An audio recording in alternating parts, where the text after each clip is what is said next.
ఈ సమాజంలో ఇప్పుడొక కొత్త ట్రెండ్ నడుస్తోంది.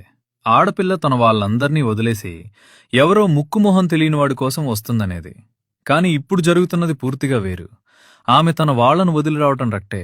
కాని ఆ అబ్బాయి జీవితంలోకి ఆమె ప్రవేశించిన తర్వాత ఆ అబ్బాయి తన సొంత బంధువులకు, తన కుటుంబానికి, తన ప్రాణమిత్రులకు క్రమంగా దూరమవుతున్నాడు.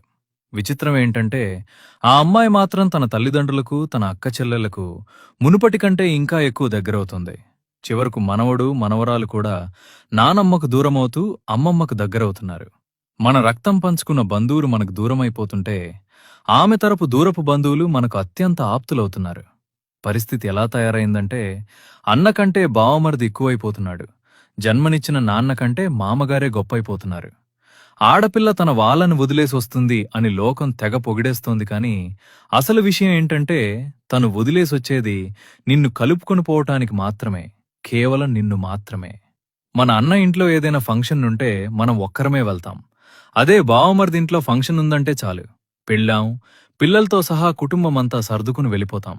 ఎందుకంటే మనకు అన్నతో ఏదో ఒక గొడవ ఉంటుంది. అదే బావమరిదితో ఏ గొడవ ఉండదు.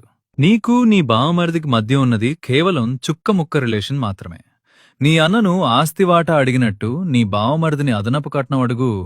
అప్పుడు తెలుస్తుంది నీ అన్న ఎలాంటివాడు, నీ బావమరిది ఎలాంటివాడు.